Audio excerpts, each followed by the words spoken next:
شرک کی بے ثباتی، بے حقیقتی وہ جو ہے بتا دی گئی کہ اس کی کوئی بنیاد نہیں، بالکل کمزور چیز ہے۔ تو اس سورہ کا عنوان یہی ہے، اس کا نام العنکبوت ہے۔ یہ سورہ جو نازل ہوئی ہے حقیقت میں اس کے بارے میں کوئی روایت ہمیں نہیں ملتی ہے کہ جس سے پتہ چلے کہ یہ سورہ کب نازل ہوئی۔ البتہ پوری سورہ کا مطالعہ کرنے سے جو اس کے اندر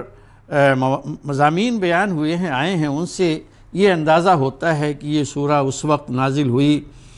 جب حبشہ کی ہجرت ہوئی، کیونکہ مسلمانوں کے اوپر مظالم جو ہے نا، ایمان لانے والے جو لوگ تھے ان کے اوپر مظالم، ظلم اور تشدد جو ہے وہ بڑھ گیا تھا، بہت زیادہ بڑھ گیا تھا، اور اتنا کہ حقیقت میں جو لوگ اللہ کے رسول صلی اللہ علیہ وسلم کی دعوت کو سن کر اور قرآن کو سن کر اس کی حقانیت اور اس کی صداقت کو سمجھ گئے تھے، مان گئے تھے کہ بات یہی درست ہے، تو وہ ایمان انہوں نے قبول کیا، اسلام لائے۔ لیکن جب ان کے اوپر یہ تشدد ہونا شروع ہوا تو بعض لوگ جو ابھی تک ان کے سامنے اصل حقیقت دین کی اور دین کی راہ میں چلنے کی اور اس کے دین کی راہ میں صبر اور استقامت کے مظاہرے کی یہ چیز واضح نہیں ہوئی تھی، تو انہیں بڑی اس پہ جو ہے نا حیرت ہوئی اور صدمہ بھی ہوا، اور بعض لوگ جو ہے نا وہ سوچنے پہ مجبور ہو گئے کہ یہ کیا ہے جب ہم اللہ کی راہ میں چل رہے ہیں، قرآن اللہ کی کتاب ہے، اس پر ہم ایمان لا رہے ہیں، حضرت محمد صلی اللہ علیہ وسلم اللہ کے رسول ہیں، ان کی دعوت پر ہم ایمان لائے ہیں، تو ہم تو صحیح اور سچے راستے پر ہیں۔ ہونا یہ چاہیے کہ ہمارا راستہ بالکل وہ نرم ہو، آسان ہو اور خوشگوار ہو اس پہ چلنا، لیکن یہاں تو معاملہ کچھ الٹا ہے۔ تو اس سورہ میں اللہ سبحانہ و تعالیٰ نے اس زمانے کے حالات کے لحاظ سے، جن حالات سے اس وقت اہل ایمان وہ ابھی نئے نئے لوگ تھے وہ گزر رہے تھے، تو ان کے حالات کے لحاظ سے اللہ سبحانہ و تعالیٰ نے یہاں پہ کچھ حقیقتیں بیان فرمائی ہیں۔ اللہ تعالیٰ نے یہ واضح کر دیا کہ اللہ کے دین کی راہ کوئی پھولوں بھری سیج نہیں ہے، یہ بلکہ کانٹوں بھرا راستہ ہے، یہ دشواریوں سے پر راستہ ہے، اور یہ کہ اللہ سبحانہ و تعالیٰ کی یہ سنت رہی ہے کہ وہ آزماتا رہا ہے، امتحان کرتا رہا ہے اپنے بندوں کا، کہ جو لوگ ایمان لاتے ہیں تاکہ ان کے ایمان کی جانچ ہو، اور یہ چیز جو ہے نا چھان اور پٹک کر جو ہے وہ سامنے آ جائے کہ یہ اپنے دعوی ایمان میں سچے ہیں یا جھوٹے ہیں اور کمزور ہیں۔ تو یہ بتلائی گئی بات کہ جیسے علامہ اقبال نے ایک شعر میں کہا ہے کہ چومی گویا مسلمانم بلرزم کہ دانم مشکلات لا الہ را، وہ کہتے ہیں کہ جب میں یہ کہتا ہوں کہ میں مسلمان ہوں تو میں کانپ اٹھتا ہوں، کیونکہ مجھے معلوم ہے، میں جانتا ہوں کہ لا الہ الا اللہ کی مشکلات کیا ہیں۔ تو لا الہ الا اللہ یہ کہہ دینا یعنی اس کو ایک عقیدے کے طور پر، ایک فکر کے طور پر قبول کر لینا، یہ کوئی معمولی چیز نہیں ہے، اس کے بعد فوراً جو ہے امتحانات شروع ہو جاتے ہیں۔ اس لیے کسی شاعر نے کہا ہے، یہ قدم قدم بلائیں، یہ سواد کوئی جانا، وہ یہیں سے لوٹ جائے جسے زندگی ہو پیاری۔ تو یہ ایمان والی زندگی یہ کوئی ضروری نہیں ہے کہ یہ جو ہے پھولوں بھری سیج ہو، اس میں آزمائشیں ہوتی ہیں، اور خاص طور سے اس نسل کی جو کسی نبی کے بعثت کے وقت اٹھتی ہے، ان کی آزمائش، ان کا امتحان بہت شدید ہوتا ہے، ان کے درجات بھی بہت بلند ہوتے ہیں۔ تو یہاں پہ دیکھیے، میں جو آج آیات میں نے تلاوت کی ہیں ان کا ترجمہ اور تفسیر بیان کرنے سے پہلے مختصر سرسری طور پہ اشارہ کر دوں کہ آیت نمبر 2 میں اللہ سبحانہ و تعالیٰ نے خطاب کرتے ہوئے فرمایا انہی لوگوں کو جو ایمان لائے تھے اور جو دشواریوں سے، پریشانیوں سے گزر رہے تھے۔ گویا ایک طرف یہ ہے کہ اگر کسی کے ذہن میں یہ بات آئی ہو کہ یہ تو بڑا مشکل کا راستہ ہے، کیوں ایسا ہو رہا ہے وہ، اور دوسری بات یہ ہے کہ جو ایسے تو نہیں ہیں لیکن تشدد کی وجہ سے، جو ان کے اوپر ظلم ڈھایا جا رہا اس کی وجہ سے ان کے کچھ ارادے کمزور ہو رہے ہوں، ان کے ایمان پہ ثابت قدمی جو ہے نا اس میں ان کے پاؤں ڈگمگا رہے ہوں، تو اللہ سبحانہ و تعالیٰ نے انہیں بتا دیا، حقیقت بتا دی، تاکہ وہ اپنے دین کو اور دین کی راہ کو، اس پہ چلنے کو، اور اس راہ میں کیا استقامت مطلوب ہے اس کو جان جائیں اور پھر اس پہ جم جائیں۔ تو اللہ تعالیٰ نے فرمایا کہ حسب الناس ان یترکوا یقولوا آمنا وہم لا یفتنون، کیا ہے یہ لوگ، ان لوگوں نے یہ گمان کر رکھا ہے کہ بس وہ یہ کہہ دیں کہ آمنا، ہم ایمان لائے، اور بس انہیں چھوڑ دیا جائے گا، ان کی آزمائش نہیں ہوگی، ان کا امتحان نہیں ہوگا۔ یعنی امتحان بس ایسے ہی کہا ہم مسلمان بن گئے، ہم ایمان لائے، ختم بات، پھولوں کی سیج آگے، ایسی بات نہیں ہے۔ اللہ تعالیٰ آگے فرماتے ہیں کہ وَلَقَدْ فَتَنَّا الَّذِينَ مِن قَبْلِهِمْ فَلَيَعْلَمَنَّ اللَّهُ الَّذِينَ صَدَقُوا وَلَيَعْلَمَنَّ الْكَاذِبِينَ۔ تو ان سے پہلے جو لوگ گزر چکے ہیں ہم تو ان کا بھی امتحان لے چکے ہیں، یعنی کوئی پہلی بار نہیں ہوا، ان سے پہلے جو قومیں گزری ہیں ان کے پاس نبی آئے ہیں، ہم نے ان کا بھی امتحان لیا۔ اس لیے اللہ تعالیٰ فرماتے ہیں کہ یہ تو ہو کے رہے گا کہ اللہ تعالیٰ ان لوگوں کو چھانٹ کے رہے گا جو سچے ہیں، اور اسی طرح سے انہیں بھی چھانٹ کے رہے گا اور ممیز کرے گا کہ جو جھوٹے ہیں۔ یعنی امتحان کے بغیر یہ بات واضح نہیں ہو سکتی کہ کون واقعتاً سچا ہے اپنے ایمان دعوے ایمان میں، اور کون ہے بس ایسی جھوٹ کی جو ہے صدا لگا رہا ہے۔ اور ساتھ ہی ساتھ اللہ تعالیٰ نے اس وقت، یہ تو اہل ایمان جو اس مصیبت سے پریشانی سے دوچار تھے ان کو بتلایا، ساتھ ہی ساتھ وہ لوگ جو یہ جرم کر رہے تھے انہیں ستا رہے تھے ان کو بھی الٹیمیٹم دے دیا، انہیں وارننگ دے دی کہ ام حسب الذین یعملون السیئات ان یسبقونا ساء ما یحکمون۔ کیا وہ لوگ جو یہ برے کام کر رہے ہیں، بری حرکتیں کر رہے ہیں، یعنی اہل ایمان کو ستا رہے ہیں، تو انہوں نے یہ سمجھ رکھا ہے کہ وہ ہمارے قابو سے باہر نکل جائیں گے؟ اگر ایسا ہے تو بہت ہی برا فیصلہ ہے جو وہ کر رہے ہیں۔ تو یہ ہے یعنی اس سورہ کا جو موضوع ابتدا میں ہے، ان آیات سے واضح ہو جاتا ہے کہ اس وقت بڑی سخت آزمائش تھی جس سے اہل ایمان جو ہے گزر رہے تھے، اور خاص طور سے نوجوان طبقہ جو تھا اپنے والدین کی طرف سے، اپنے قریبی جو عزیز اور رشتہ دار تھے ان کی طرف سے مظالم کا شکار ہو رہا تھا، نوجوان ٹینیجرز، اور اسی طرح سے غلام اور باندیاں لونڈیاں جو خدمت میں لگی تھیں، عمرہ کے ہاں تھیں، سبارڈینیٹ سے زیر دست تھے، تو وہ جو ہے بڑی ان کے اوپر مظالم ہوتے تھے۔ چنانچہ یہ سارے نام جو آپ سنتے ہیں، حضرت بلال، حضرت خبیب، حضرت صہیب، حضرت عمار اور یاسر، ان کی والدہ سمیہ، اور حضرت زنیرہ، اور بہت ساری جو ہے وہ ہیں یعنی غلام اور باندیوں میں سے، کہ جنہیں بری طرح سے جو ہے نا وہ ستایا گیا، اور جو بڑے لوگ تھے قریش کے انہوں نے ان پر ظلم ڈھانے میں کوئی کمی نہیں کی، ایسی کہ واقعہ یہ ہے کہ ان کے قصے پڑھنا اور ان کو آج بھی اگر ہم پڑھتے ہیں تو دل دہل کے رہ جاتا ہے۔ تو یہاں پہ دیکھیے یہ صورتحال تھی، اس میں یہ سورہ جو ہے نازل ہوئی۔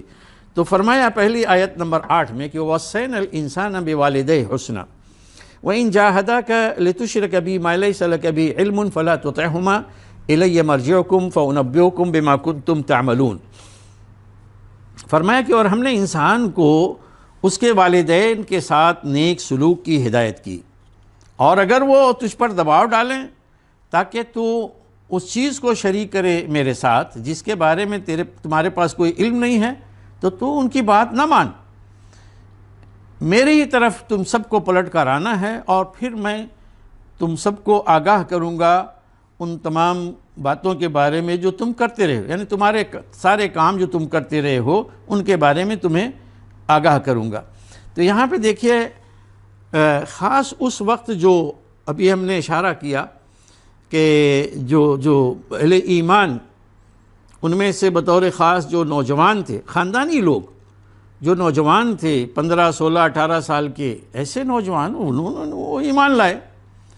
تو ان کے والدین نے ان کے اوپر جو ہے نا وہ دباؤ ڈالا، اور خاص طور سے اس وجہ سے کہ اللہ سبحانہ و تعالیٰ کے دین میں ہمیشہ ہر نبی جو آیا ہے اور جو کتاب بھی آئی ہے اس میں اللہ تعالیٰ نے ہمیشہ والدین کے ساتھ حسن سلوک اور اچھے برتاؤ کی تعلیم دی ہے، قطع نظر اس سے کہ وہ ایمان لاتے ہیں یا ایمان نہیں لائے۔ تو ان کی جہاں تک ان کی خدمت کی بات ہے، ان کے ساتھ اچھا سلوک ہے، اور یہ کہ دنیاوی معاملات میں ان کے ساتھ بھلائی کرنا، یہ تمام چیزوں کی قرآن نے، اللہ سبحانہ وتعالیٰ نے اپنے دین میں تعلیم دی ہے۔ البتہ یہ ہے کہ والدین جن کا حق اللہ کے بعد سب سے بڑا والدین کا حق ہوتا ہے انسانوں میں، تو ان کو جب یہ حق جو ملا ہے اللہ سبحانہ وتعالیٰ ہی نے دیا ہے، اس لیے والدین کو بھی یہ چاہیے کہ ایسا نہ ہو کہ اللہ تعالیٰ نے تو ان کو یہ اعزاز دیا کہ ان کے بارے میں خاص تعلیمات دیں کہ ان کے بچوں کو، ان کی اولاد کو یہ حکم دیا، یہ ہدایت کی کہ اپنے والدین کے ساتھ حسن سلوک کیا کریں، تو اب اس کا فائدہ اٹھا کے وہ اس یعنی بالکل غلط اس کے جو ہے نا مقصد کے خلاف وہ استعمال کریں، اور جس نے ان کو یہ عزت عطا کی ہے اسی کے حق پہ جو ہے ڈاکہ ڈالنے لگے۔ یعنی اللہ سبحانہ وتعالیٰ نے ان کو عزت دی ہے، اب اللہ سبحانہ وتعالیٰ کا حق ہے توحید، عبادت، بندگی، اب اس میں دوسروں کو شریک کریں۔ اسی لیے کوئی ایسی چیز جس میں اللہ کی معصیت ہو، اگر والدین حکم دیتے ہیں، اس کا اپنے اولاد پہ دباؤ ڈالتے ہیں، تو وہ جو ہے مردود ہے، مرفوض ہے، وہ ریجیکٹڈ ہے، اس کو قبول نہیں کیا جائے گا۔ تو اسی لیے اللہ تعالیٰ نے فرمایا کہ یہ جو جہاں تک بات ہے کہ والدین کے ساتھ نیک سلوک کا برتاؤ، اس کی ہدایت تو ہم نے دی ہے۔ اب جب یہاں پہ وصینا الانسان یہ جو الفاظ آئے ہیں، اس سے خود بخود یہ بات معلوم ہوتی ہے کہ یہ صرف قرآن کی تعلیم نہیں ہے، یہ صرف ابھی نئی حضرت محمد صلی اللہ علیہ وسلم کے ذریعے دی گئی تعلیم نہیں ہے، بلکہ انسان کو ہمیشہ اس کی ہدایت ہوتی رہی ہے۔ تورات میں بھی یہ حکم ہے، انجیل میں بھی یہ حکم ہے، اور زبور میں بھی ہے، اور تمام انبیاء جن کے پاس جنہوں نے زبانی دعوت دی ان کے پاس۔ تو ایک طرف تو یہ بڑا ان کا معاملہ ہے حسن سلوک، اور دیکھیں سورہ بنی اسرائیل میں اللہ سبحانہ وتعالیٰ کیا فرماتے ہیں کہ قَضَىٰ رَبُّكَ أَلَّا تَعْبُدُوا إِلَّا إِيَّاهُ وَبِالْوَالِدَيْنِ إِحْسَانًا۔ تیرے رب کا یہ فیصلہ ہے، اس نے یہ فیصلہ کر دیا ہے کہ تم صرف اور صرف اپنے رب ہی کی، اللہ ہی کی بندگی کرو، صرف اللہ کی بندگی کرو، یعنی اس کی بندگی میں کسی اور کو شریک نہیں کیا جا سکتا۔ اس کے بعد دوسری چیز جو آئی وَبِالْوَالِدَيْنِ إِحْسَانًا، اور والدین کے ساتھ حسن سلوک کرو۔ تو والدین کا درجہ بہت اونچا ہے۔ اللہ تعالیٰ نے اپنی توحید کے بعد ان کے بارے میں تعلیم دی، لیکن جو تعلیم دی وہ یہ کہ ان کے ساتھ حسن سلوک کیا جائے، یہ نہیں تعلیم دی کہ ان کی ہر بات مانی جائے، ان کی بندگی کی جائے، ان کی عبادت کی جائے، اور اللہ کی بندگی کے برخلاف ان کے کسی بات کو مانا جائے۔ شرک بالکل جو ہے وہ نفی ہے، اور توحید کی دعوت ہے۔ تو اس لیے یہاں پہ اگلا جو فقرہ ہے اس میں فرمایا کہ وَإِن جَاهَدَاكَ لِتُشْرِكَ بِي مَا لَيْسَ لَكَ بِهِ عِلْم، اگر وہ دونوں جاہدہ، یہ دو کے معنی میں آتا ہے، یعنی ماں اور باپ، یہ دونوں تجھ پر دباؤ ڈالیں کہ تو میرے ساتھ اس چیز کو شریک کرے جس کے بارے میں تمہیں کوئی علم نہیں ہے۔ علم نہیں ہے کہ مطلب یہ کہ دیکھیے شرک کی بالکل نفی ہے، کیونکہ شرک جو ہے نا اس میں ہوتا ہی ہے کہ دیکھیے اللہ سبحانہ وتعالیٰ کی جہاں تک بات ہے کہ وہ خدا ہے، یہ تو مشرک بھی مانتا ہے، ہر ایک تسلیم کرتا ہے کہ اللہ سبحانہ وتعالیٰ خدا ہے۔ تو اس کے بارے میں تو دلیلیں موجود ہیں، اور حتیٰ کہ اس طرح سے موجود ہیں کہ مشرک کو بھی بتانے کی ضرورت نہیں کہ اللہ موجود ہے، اللہ خدا ہے۔ البتہ جب اللہ خدا ہے تو اس کے ساتھ کیا دوسرے لوگ بھی ہیں؟ نہیں، کوئی دوسرے نہیں ہیں۔ اس کے لیے پھر وہ لوگ جو اس کے ساتھ شریک کرتے ہیں، شریک خدا بناتے ہیں، تو یہ ان کی ذمہ داری ہے کہ اپنے ان باطل خداؤں کے لیے دلیل لے کر آئیں۔ ظاہر ہے کہ ان کے پاس کوئی دلیل نہیں ہے، اسی لیے کہا گیا ما لیس لک بہ علم، جس کے بارے میں تمہیں کوئی علم نہیں ہے، یعنی کوئی تمہارے پاس دلیل اور سند نہیں ہے۔ تو فلا تطعہما، تو ان کی بات نہ مانو۔ باپ ہوا کرتے ہیں، ماں ہوا کرتے، ہوا کرے۔ اس آیت کے بارے میں کہا جا رہا ہے کہ یہ نازل ہوئی ہے خاص طور سے حضرت سعد بن ابی وقاص رضی اللہ تعالیٰ عنہ کے واقعے کے سلسلے میں۔ حضرت سعد بن وقاص بہت ہی مشہور صحابی ہیں، آگے چل کے ان کا بڑا رول ہے، بڑا کردار ہے، یعنی جہاد میں، اسلام کی تبلیغ میں، اور اسلامی یہ کہہ لیجیے کہ جو سلطنت ہے، اس کی حکومت ہے، اس کو بڑھانے میں، اس کا رقبہ بڑھانے میں، فتوحات میں۔ تو حضرت سعد بن ابی وقاص رضی اللہ تعالیٰ عنہ جب ایمان لائے تو ابھی 17-18 سال کے، 19 سال کے تھے۔ تو ان کی ماں جو ہے نا، انہوں نے ان کے اوپر وہ دباؤ ڈالنا شروع کیا، نہیں تو دیکھو تم تو خود اپنی کتاب کے خلاف جا رہے ہو، قرآن جو ہے وہ سکھاتا ہے اپنے ماں باپ کے ساتھ حسن سلوک اور ان کی فرما برداری، تو تم میری بات نہیں مان کے تم خود اپنے نبی کی، اپنے کتاب کی جو ہے وہ نافرمانی کر رہے ہو۔ اور تو وہ مطمئن نہیں ہوئے، اور یہی حقیقت میں ہر دور میں ہوتا رہا ہے۔ والدین ہوں، بڑے ہوں، بوڑھے ہوں، پیر ہوں، لیڈر ہوں، وہ جو ہے نا اس طرح سے دباؤ ڈالا کرتے ہیں۔ تو انہوں نے بہرحال یہ آخر میں یہ دباؤ ڈالا ان کے اوپر کہ دیکھو تم اگر نہیں جو ہے نا اس کو اپنے دین سے، اس سے جو تم نے نیا دین اپنایا ہے اس سے واپس آتے، تو میں نہ کھاؤں گی نہ پیوں گی اور پھر کہیں جا کے دھوپ میں بیٹھوں گی اور یہاں تک کہ مر جاؤں۔ سعد بن ابی وقاص بڑے پریشان ہوئے، وہ آئے اللہ کے رسول صلی اللہ علیہ وسلم کے پاس، انہوں نے بتایا یہ صورتحال ہے، تو یہ آیت نازل ہوئی کہ اگر تیرے ماں باپ تجھ پر دباؤ ڈالیں شرک کرنے کے لیے تو ان کی بات نہ مانو۔ تو وہ آیا اپنی والدہ سے کہا کہ ٹھیک ہے تو کچھ بھی ہو، میں جو ہے نا اس دین سے پلٹ نہیں سکتا۔ جب دیکھا کہ بالکل وہ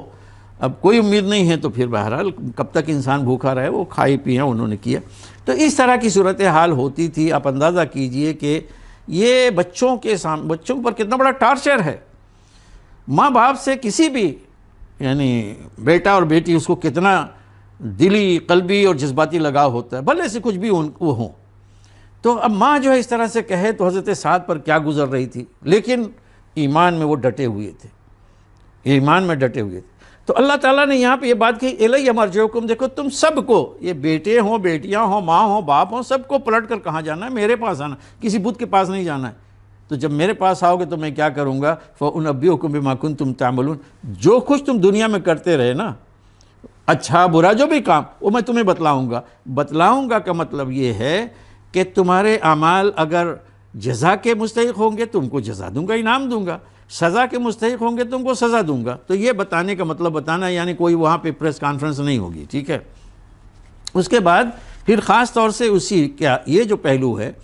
کہ اہل ایمان کی جو ہے نا ہمت افزائی کی گئی اس وقت کہ دیکھو یہ آزمائشیں تو آتی ہیں، لیکن والذین آمنوا وعملوا الصالحات لندخلنہم فی الصالحین، جو لوگ ایمان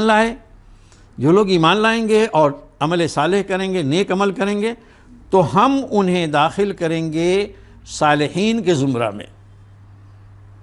اب دیکھیں اللہ تعالیٰ نے پیچھے بتایا کہ فَأُنَبِّئُكُم بِمَا كُنتُمْ تَعْمَلُونَ، میں بتاؤں گا تم کو، خبر دوں گا تمہارے کاموں کی جو تم کرتے رہے۔ تو اس میں دونوں پہلو ہے، یعنی جزا اور سزا دونوں کا احتمال ہے، لیکن یہاں پہ جو جزا کا پہلو ہے اس کو الگ سے واضح کر دیا کہ جو لوگ ایمان لائیں گے اور نیک عمل کریں گے تو ہم ان کو داخل کریں گے صالحین میں۔ اس کا مطلب یہ ہے کہ روز محشر جب یہ لوگ اٹھیں گے اور حساب کتاب ہوگا تو یہ لوگ کامیاب ہوں گے اور اللہ تعالیٰ انہیں اس گروپ میں داخل کرے گا جو صالحین کا گروپ ہوگا، تو صالحین کی جماعت ہوگی۔ اس سے مراد کیا ہے؟ اس سے مراد یہ ہے کہ وہ لوگ جو دنیا میں ایمان اور عمل صالح کی راہ پہ رہے، انہوں نے سچا ایمان اپنایا اور پھر ایمان کے تقاضوں کو انہوں نے اس کے مطابق عمل صالح کیا اور اس میں استقامت انہوں نے دکھلائی، اللہ کی راہ میں ہر قسم کا جو ہے نا کہہ لیجئے کہ جو کچھ بھی انہیں پریشانیاں دشواریاں مصیبتیں مشکلات آئیں سب کا انہوں نے سامنا کیا اور ہر قسم کے تکلیف کو انہوں نے برداشت کیا، لیکن اللہ کے دین کو انہوں نے نہیں چھوڑا، اپنے ایمان اور عمل صالح پر وہ ڈٹے رہے۔ تو یہ وہ لوگ صالحین ہیں، ان میں ہم ان کو داخل کریں گے، یعنی یہ وہ لوگ کامیاب لوگ ہیں، ان کے ساتھ ہم ان کو بھی شامل کریں گے۔ اب اسی کے وقت یہاں پہ وہ بتلایا جا رہا ہے کہ جو تھوڑا سا پیچھے ہٹ رہے تھے، کمزور ہو رہے تھے۔ دیکھیں نفاق جو ہے نا اس کی قسمیں حقیقت میں، نفاق ایک یہ ہے، اور یہ نفاق یہاں پہ مکہ میں جو تھا وہی نفاق ایک یہ ہے کہ انسان ایمان اور اسلام و عمل صالح ہر ایک چیز کو سمجھے، لیکن اس کے اندر اتنی ہمت نہیں ہے، جرأت نہیں ہے کہ اگر کوئی ٹارچر کیا جائے، اس سے ستایا جائے تو وہ برداشت کر سکے، اس پہ ثابت قدمی جو ہے دکھلا سکے۔ اور دوسرا نفاق وہ جو مدینہ میں ہوا، وہ یہ تو باقاعدہ وہ تو دشمن اسلام لوگ تھے اور صرف دکھاوے کے لیے اسلام میں آئے تھے، یعنی ان کے سامنے ایسا کوئی ایشو نہیں تھا ڈر والا، وہ آئے تھے محض اپنے مفادات کے تحت اور سازش کے تحت آئے تھے اسلام کو نقصان پہنچانے کے لیے۔ تو یہ لوگ جو مکہ میں تھے جن کے لیے یہ اگلی آیت ابھی میں اس کی وضاحت کروں گا آ رہی ہے، یہ اور مدینہ میں جو منافقین تھے دونوں میں بنیادی فرق ہے، بہت فرق ہے۔ لیکن یہاں پہ آپ دیکھیں کہ ان کے بارے میں بھی اللہ تعالیٰ کیا بتلا رہے ہیں کہ یہ بھی اگر ٹارچر کی وجہ سے اور سزا کی وجہ سے تکلیف کی وجہ سے پھر جاتے ہیں تو پھر یہ بھی بخشے نہیں جائیں گے، سمجھے؟ تو کیا کہا جا رہا؟ وَمِنَ النَّاسِ مَن يَقُولُ آمَنَّا بِاللَّهِ، لوگوں میں سے ایسے بھی ہیں جو دعویٰ کرتے ہیں کہ ہم اللہ پر ایمان لائے، ٹھیک ہے نا؟ آپ کو میں جو پہلے آیت نمبر 1-2 سنائی تھی وہ ذہن میں رکھیے۔ اب اس کی روشنی میں یہ فرمایا کہ لوگوں میں سے ایسے بھی ہیں، اور یہاں لوگوں سے مراد مسلمانوں کے اندر جو لوگ، یہ مسلمان لوگ، ان کے اندر سے ایسے بھی لوگ ہیں جو کہتے ہیں آمنا باللہ، ہم اللہ پر ایمان لائے، لیکن آگے فرمایا کہ فَإِذَا أُوذِيَ فِي اللَّهِ جَعَلَ فِتْنَةَ النَّاسِ كَعَذَابِ اللَّهِ، تو جب اسے اللہ میں یعنی اللہ کی راہ میں جب ستایا گیا، اسے تکلیف پہنچائی گئی، اسے ٹارچر کیا گیا، اسے سزا دی گئی، تو اس نے لوگوں کے پہنچائے ہوئے دکھ کو خدا کے عذاب کے مانند قرار دے بیٹھا۔ تو یا یہ کہ یہ لوگ جو ہے نا لوگوں کے پہنچائے ہوئے دکھ کو خدا کے عذاب کے مانند قرار دے بیٹھتے ہیں۔ آپ دیکھیں کہ فتنۃ الناس عذاب اللہ، لوگوں کی جو ٹارچر ہے، ان کی سزا ہے، اس کو فتنہ کا، فتنہ کے معنی ہوتے ہیں امتحان اور آزمائش۔ دیکھیے دنیا میں کتنی بھی بڑی سزا ہو، کوئی کتنا بڑا ظالم آئے ظلم کرے، بہرحال وہ وقتی چیز ہے، عارضی چیز ہے۔ آپ کا ایک ایک پور اگر کاٹتا ہے تو ٹھیک ہے، ایک دن میں، 2 دن میں، 4 دن میں، تلوار سے جو بھی کرے وہ بڑا تکلیف دہ ہے، لیکن یہ چیز ہے بہرحال عارضی اور تھوڑے وقت کے لیے۔ تو یہ آزمائش ہے، یہ آزمائش اللہ کا جو عذاب آخرت میں وہ عذاب ہے، اور عذاب کیا ہے؟ یہ اٹل ہے، ختم ہونے والا نہیں ہے، ابدی ہے، ٹھیک ہے نا باقی۔ تو لوگ اسی کو سمجھ بیٹھتے ہیں، دنیا میں اگر سزا ہوئی تو یہ سمجھ بیٹھتے ہیں کہ یہ تو اللہ کے عذاب کے مانند، یعنی اسے اتنی بڑی اہمیت دے بیٹھتے ہیں، حالانکہ یہ وقتی اور عارضی چیز ہے، اور وہ کبھی چھوٹنے والی چیز نہیں، اس سے میں کوئی پھنس گیا تو اس سے نکلنے والا نہیں۔ تو فرمایا کہ یعنی اس کا مطلب یہ ہوا کہ پھر لوگوں کے ٹارچر کے نتیجے میں وہ دین سے جو ہے دستبردار ہو جاتے ہیں اور کہتے ہیں چلیں چھوڑیں، جو ہے نا ابھی بچائیں، بعد میں دیکھا جائے گا، تو اللہ کے عذاب کو وہ نظر انداز کر دیتے ہیں۔ تو یہ 2 لفظ آئے ہیں، دونوں کے فرق کو سمجھیے، فتنۃ الناس عذاب اللہ، لوگوں کا جو ٹارچر ہوتا ہے کتنی بھی ہو وہ فتنہ ہے، آزمائش ہے، امتحان ہے، اور وقتی اور عارضی ہے۔ عذاب جو ہوتا ہے وہ اللہ کا ہے، دائمی ہے اور بے حساب ہے، اس کا اندازہ بھی نہیں کر سکتے۔ تو ایک تو یہ طرف ان کا حال یہ ہے، دوسری طرف یہ ہے کہ وَلَئِن جَاءَ نَصْرٌ مِّن رَّبِّكَ لَيَقُولُنَّ إِنَّا كُنَّا مَعَكُمْ، اور اگر تمہارے رب کی طرف سے کوئی مدد ظاہر ہوگی تو پھر یہ کہیں گے کہ ہم بھی تو آپ کے ساتھ تھے۔ یعنی آج کے حالات یہ ہیں مشکل، تو اس میں تو کچھ لوگ ہیں جو ڈاواڈول ہیں، لیکن فرمایا کہ آگے چل کے حالات بدلیں گے، اور اس وقت اللہ کی تیرے رب کی طرف سے مدد آئے گی، اور یہ مدد ہر طرح کی ہوگی، یعنی ان کے مظالم سے جو ہے نجات ملے گی۔ دنیا کی مدد یہ ہوگی کہ اللہ تعالیٰ مال و دولت سے نوازے گا، آسانی آئیں گی، تب آگے کہیں گے اچھا انا کننا معکم، ہم بھی تو آپ کے ساتھ تھے، یعنی تب اپنا وہ معاملہ بھول جائیں گے جو ڈاواڈول ہو گئے تھے اور ایمان میں کمزور ہو کے پھرنے لگے تھے، ٹھیک ہے نا، اور بعد میں جو ہے انہیں یاد آیا کہ ہم بھی بڑے پکے مومن تھے۔ تو ایسے موقع پر اللہ تعالیٰ نے کہا اولیس اللہ بعالم بما فی صدور العالمین، کیا اللہ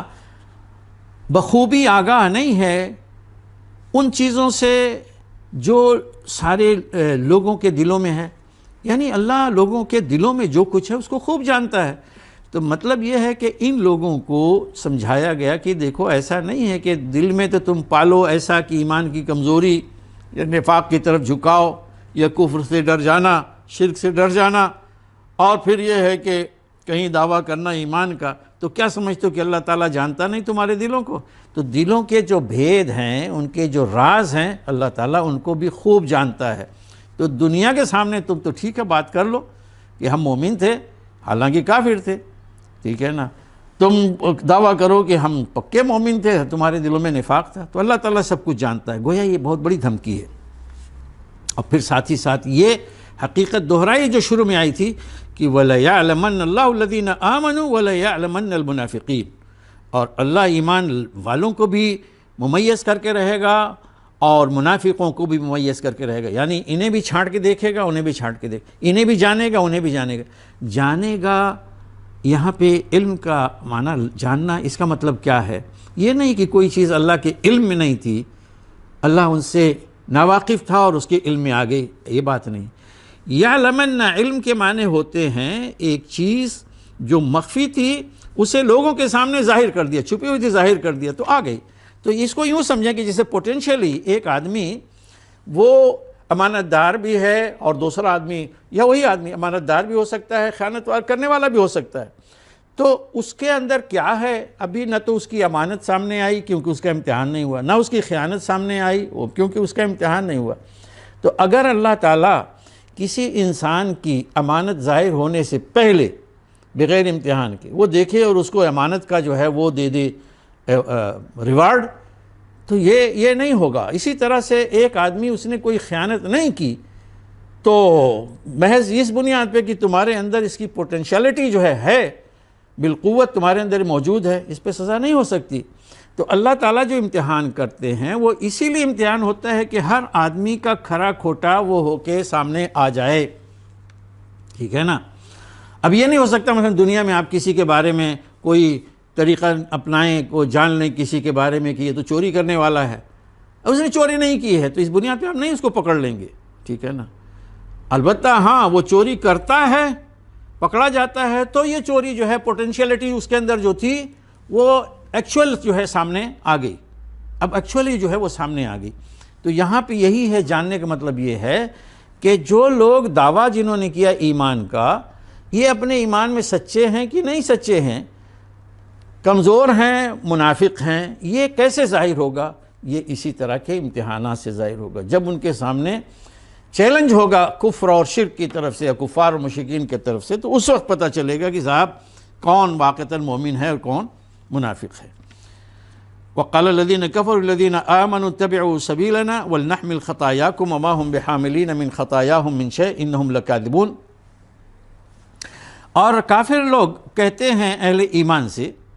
کہ تم ہماری راہ پر چلتے رہو اور ہم تمہارے گناہوں کا بوجھ اٹھا لیں گے، حالانکہ وہ ان کے گناہوں میں سے کچھ بھی بوجھ اٹھانے والے نہیں، ذرا سا بھی نہیں. یہ بالکل جھوٹ بول رہے ہیں. ٹھیک ہے نا. تو آپ دیکھیں کہ یہاں کے کافروں کے بارے میں کہا گیا ہے، اس وقت مکہ کے کفار جن میں ماں باپ تھے، بڑے لوگ تھے معاشرے کے، وہ اہل ایمان کو اپنے بچوں کو یا اپنے مزدوروں کو، خادموں کو، ان کو کہتے تھے اہل ایمان سے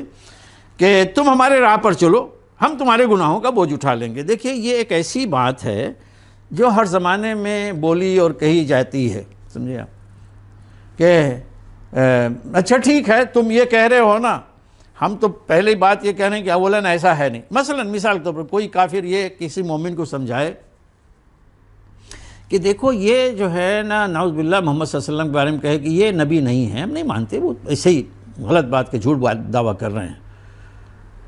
ٹھیک ہے تم کہہ رہے ہو کہ وہ درست ہے، ایسا نہیں ہے، وہ سچے ہیں، ٹھیک ہے تم ہماری بات مانو، ہم اگر وہ سچے ہوئے تو تمہارا جو بوجھ ہوگا اس کے نتیجے میں ہم اٹھا لیں گے. ٹھیک ہے نا. یہ ایسے ہی ہے جیسے کوئی شخص کسی چور کو ابھارے، آگے کی آیت میں بھی یہ مثال آپ کے کام آئے گی کہ مثلا ایک آدمی جو ہے نا خود چور ہے اور دوسرے کو چوری کے پر ابھارے، وہ کہتا نہیں میں چوری نہیں کروں گا، وہ کہتا نہیں آؤ چوری کرو، مل کے کرتے ہیں. یہ بھی پوٹینشیلٹی یہاں پہ جو ہے نکل کر آئے گی.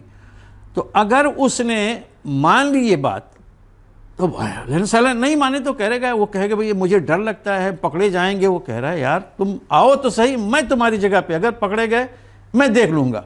میں تمہارے جگہ پہ میں جو ہے نا سزا تمہاری بھگت لوں گا. تو کیا پولیس میں ایسے ہی ہوتا ہے کہ کوئی جائے تو کہے ٹھیک صاحب انہوں نے کہا تھا مجھ سے چوری کروائی کہہ کے، یہ کہہ کے کہ میرے بدلے میں یہ سزا جو ہے بھگتیں گے میرے حصے کی؟ کیا ایسا ہوگا؟ نہیں ہوتا، ایسا نہیں ہوتا. تو اس وقت جو ہے والدین نے اپنے بچوں سے اور بڑے لوگوں نے سوسائٹی اور سماج کے جو تھے انہیں اپنے لوگوں سے کہا ارے یار یہ سب چھوڑو، اگر نہیں تم سمجھ میں آتی ہے بات تو پھر بھی میں کہتا ہوں کہ تم چھوڑو، تمہاری جو اگر غلطیاں ہیں یہ گناہ ہے تمہارے نئے دین اور دھرم کے مطابق کوئی حرج نہیں، یہ ہم سنبھال لیں گے، ہم کر لیں گے. آپ لوگوں نے سنا ہوگا اپنی زندگی میں کوئی کہتا ہے جی میں اٹھا لوں گا، میں اس کا ذمہ دار ہوں. ہمارے یہاں بہت سارے لوگ مسلمانوں میں یہ ہوتا ہے کہ جی ٹھیک ہے میں اس کا جو ہے نا وہ کہتا ہوں میں اس کا ذمہ دار ہوں. کون تم ہوتے ہو ذمہ دار بھائی؟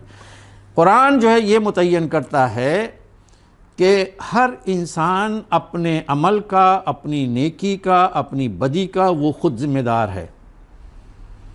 ماں باپ بھی نہیں ذمہ دار ہوں گے. ماں باپ کے اوپر جو ذمہ داری ہے وہ تربیت کی ہے اس کے بارے میں حساب ہوگا. لیکن اگر بیٹا جو ہے مان لیجئے کوئی غلط کاری کرتا ہے, کہیں چوری کرتا ہے, کہیں بدماشی کرتا ہے, کہیں کچھ کرتا ہے, تو یہ نہیں کہ کوئی اس کی جگہ پہ اس کے ماں باپ ذمہ دار ہوں گے تم نے اس بچے کو کیوں پیدا کیا,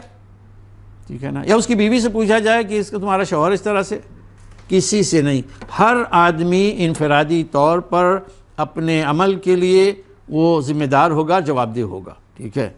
تو یہ لوگ اپنے بچوں کو اس طرح سے ان پہ زور ڈال کے کہتے تھے کہ ہم جو ہے نا تمہارے گناہوں کو یعنی اس کا بوجھ جو ہے وہ ہم سنبھال لیں گے. تو یہاں پہ اللہ تعالیٰ فرماتے ہیں کچھ بھی نہیں اٹھائیں گے, انہم لکاذبون, یہ جھوٹے ہیں. تو اولاً تو واقعتاً یہ جھوٹے ہیں اس لیے کہ یہ ایک حقیقت کے خلاف ہے, اللہ کے قانون کے خلاف ہے. دوسری بات یہ کہ جب یہ جائیں گے وہاں پہ اور اپنی آنکھوں کے سامنے جہنم کو دیکھیں گے نا, یہاں تو دنیا میں بڑے اکڑ کے بولتے ہیں ہم دیکھ لیں گے, وہ جب آگے دیکھیں گے اپنے سامنے جہنم, ہزار اگر انہوں نے یہ کہا ہوگا کہ ہم یہ کریں گے, تو کوئی وہاں پہ یہ نہیں کہے گا, جرأت نہیں کرے گا کہ میں جو ہے جہنم میں جانے کے لیے اور چلنے کے لیے تیار ہوں, کوئی نہیں ہوگا. تو فرمایا کہ یہ بالکل جھوٹے ہیں, جھوٹ بول رہے ہیں, کہہ رہے ہیں یہ بالکل جھوٹ بول رہے ہیں. اس وقت ایسا بالکل نہیں ہوگا. اور اگلی آیت میں فرمایا کہ البتہ ہوگا یہ کہ وَلَيَحْمِلُنَّ أَثْقَالَهُمْ وَأَثْقَالًا مَّعَ أَثْقَالِهِمْ, یہ لوگ اپنے گناہ بھی لادے ہوئے ہوں گے اور اپنے گناہوں کے ساتھ کچھ اور بوجھ بھی اٹھائے ہوئے ہوں گے. وَلَيُسْأَلُنَّ يَوْمَ الْقِيَامَةِ عَمَّا كَانُوا يَفْتَرُونَ, اور ان سے تو پرسش ہونی ہے قیامت کے روز ان چیزوں کے بارے میں جو وہ افترا کر رہے ہیں. تو یہ جو لوگ جو ہے نا اس طرح کی باتیں کر کے اپنے لوگوں کو روکنے کی کوشش کرتے کہ نہیں ہمارے کہنے پہ تم آ جاؤ اسلام کو چھوڑ کر کفر میں, اور جب ہماری پرانی روش ہے, پرانا ہمارا مذہب اور کلچر ہے اس کی طرف آ جاؤ, ہم دیکھ لیں گے, ہم سمجھ لیں گے اور تمہارے بوجھ کو ہم اٹھا لیں گے. تو اللہ تعالیٰ نے تو پہلے نفی کر دی, بالکل ایسا ہوگا نہیں, ٹھیک ہے. اور ساتھ ہی ساتھ اب یہ حقیقت بیان کی کہ یہ جو لوگ ہوں گے اپنے بوجھ بھی لادے ہوئے ہوں گے اور ان لوگوں کے بوجھ بھی جن کو یہ گمراہ کر کے یعنی ان کو گمراہ کرنے میں ان کا ہاتھ رہا ہے. تو دیکھیں قرآن شریف میں ایک سورہ نحل میں آیت آئی ہے اس حقیقت کو زیادہ واضح لفظوں میں بیان کرتے ہوئے کہ لِيَحْمِلُوا أَوْزَارَهُمْ لِيَحْمِلُوا أَوْزَارَهُمْ كَامِلَةً يَوْمَ الْقِيَامَةِ